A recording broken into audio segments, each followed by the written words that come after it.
रहीम। आज का हमारा क्लास है what are the cause of malaria. Malaria एक डिजीज़ आई थी 1700 सदी में, जो कि एक पेटल डिजीज़ थी और इस डिजीज़ की वजह से उस टाइम बहुत ज़्यादा लोग मरे थे। और ये इस तरह की डिजीज़ थी कि लोग को बुखार लग जाता और बुखार की वजह से वो मर जाती। तो इसी टाइम के हवाले से बात करें तो वहाँ उस टाइम में ये एक बायोलॉजिकल प्रॉब्लम था। तो बायोलॉजिकल प्रॉब्लम को हम कैसे सॉल्व करते हैं, वो through the help of biological method हम उसको सॉल्व करते हैं।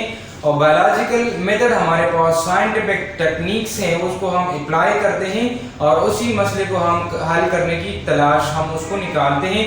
तो आते हैं सबसे पहले कि मलेरिया क्या कौन सी डिजीज़ थी और उसी को हमने किस तरह उठाया और उसको हल कर लिया।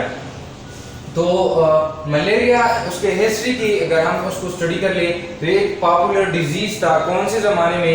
1700 से लेकर 1800 के ज़माने में एक पेटल डिजीज़ थी।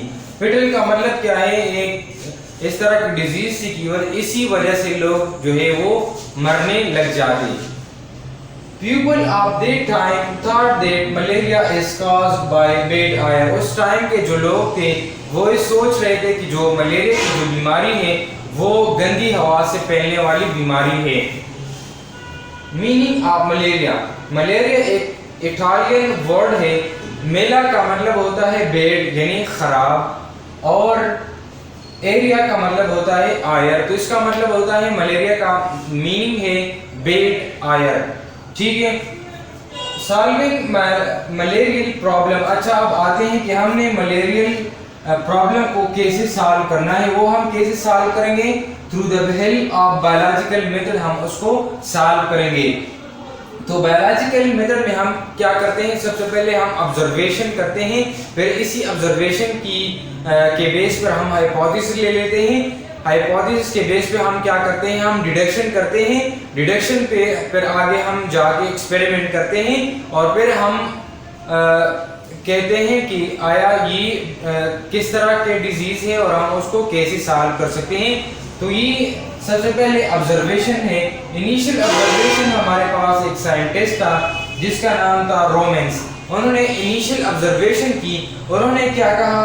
उन्होंने कहा कि जो मलेरियल है वो ज़्यादातर marshy areas people more affected. जो मार्शी एरियाज होते हैं जहाँ पे प्लांट्स होते हैं उनका जो साया होता है और जो स्टेगनेंट वाटर होते हैं वहाँ पे मलेरियल डिजीज़ बहुत ज़्यादा कॉमन होती है।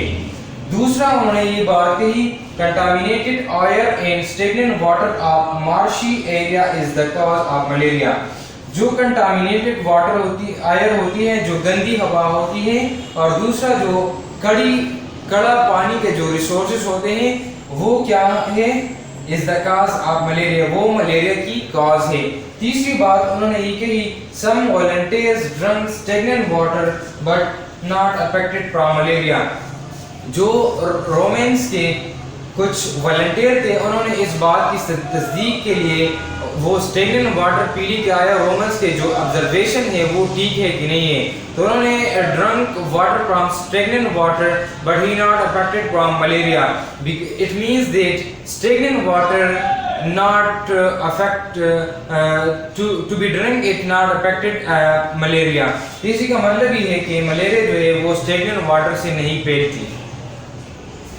रोमेंस के ऑब्जर्वेशन के बाद एक और बायोलॉजिस्ट था, एक साइंटिस्ट था, उन्होंने ऑब्जर्वेशन दी जिसका नाम था लेवरन ऑब्जर्वेशन। उन्होंने क्या की? ऑब्जर्वेशन की। ये लेवरन फ्रेंच आर्मी सर्जन था, एक आर्मी सर्जन था ये। उन्होंने क्या कहा? उन्होंने 1878 में ही first observe parasite in the blood of malarial patient. उन्होंने क्या किया? उन्होंने मलेरियल पेशेंट से ब्लड निकाल के उसको ऑब्जर्व कर लिया। तो उन्होंने इसके अंदर कुछ पैरासाइट्स देख ली।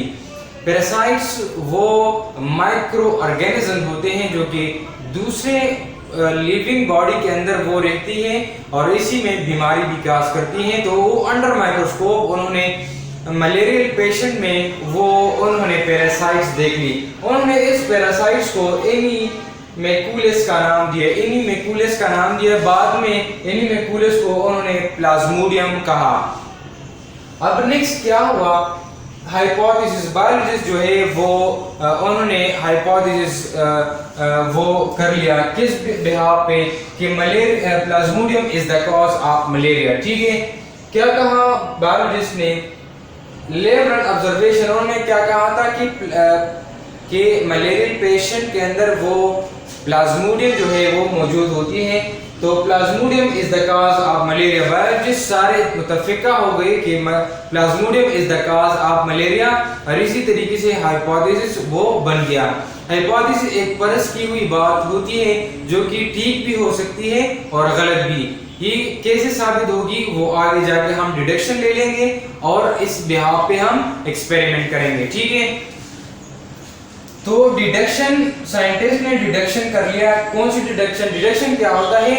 लॉजिकल कंसीक्वेंसेस ऑफ हाइपोथेसिस, यानी हम हाइपोथेसिस के बेस पे क्या करते हैं, वो डिडक्शन ले लेते हैं, वो जिसको हम कियास बोलते हैं, और हम ये तसव्वुर करते हैं कि जरूर ये बात ठीक होगी। ठीक है, वो क्या बना इससे, Plasmodium is the cause of malaria, कि अगर प्लाज्मोडियम मलेरिया की कॉज है तो फिर क्या हो सकता है, फिर मलेरिया के तमाम मरीजों के खून में प्लाज्मोडियम का होना जरूरी है। ये क्या हो गया, हमारे पास डिडक्शन हो गया। ये कैसे हम साबित करेंगे कि अगर एक मलेरिया के पेशेंट के ब्लड में प्लाज्मोडियम मौजूद है तो फिर सारे मलेरियल ब्लड में प्लाज्मोडियम का होना जरूरी है। फिर आगे जाकर हम एक्सपेरिमेंट करेंगे कि ये ट्रू है या गलत है। तो क्या करेंगे हम, फोर्थवा एक्सपेरिमेंट करेंगे। कैसे हम एक्सपेरिमेंट करेंगे, हमने 100 हेल्थी पर्सन्स ले लिए और 100 मलेरियल पेशेंट वो हमने ले लिए। जो हेल्थी लोग हमारे पास थे उनको हमने कंट्रोल ग्रुप का नाम दे दिया, और जो मलेरियल पेशेंट थे उनको हमने एक्सपेरिमेंट ग्रुप का नाम दे दिया। इन लोगों से हमने ब्लड कलेक्ट कर ली और उसको हमने अंडर माइक्रोस्कोप ऑब्जर्व कर लिया, तो हेल्थी पर्सन के लोगों में कोई प्लाज्मोडियम मौजूद नहीं था। फिर हमने मलेरिया के पेशेंट से हमने उनसे ब्लड कलेक्ट कर ली और उनको हमने अंडर माइक्रोस्कोप ऑब्जर्व कर लिया, तो ऐसे लोगों में प्लाज्मोडियम मौजूद पाया हमने। जितने भी मरीज थे मलेरिया के, उनके ब्लड में प्लाज्मोडियम मौजूद था। तो फिर हमने कंक्लूजन रिजल्ट्स वो इन एक्सपेरिमेंट के बिहाफ पर निकाल लिया कि क्या हो गया, Plasmodium is the cause of malaria. और ये क्या हमने जो हाइपोथेसिस जो लेवरान ने जो ऑब्जर्वेशन दी थी कि Plasmodium is the cause of malaria, तो ये रिजल्ट जो है ये क्या करता है, the result supported hypothesis that Plasmodium is the cause of malaria.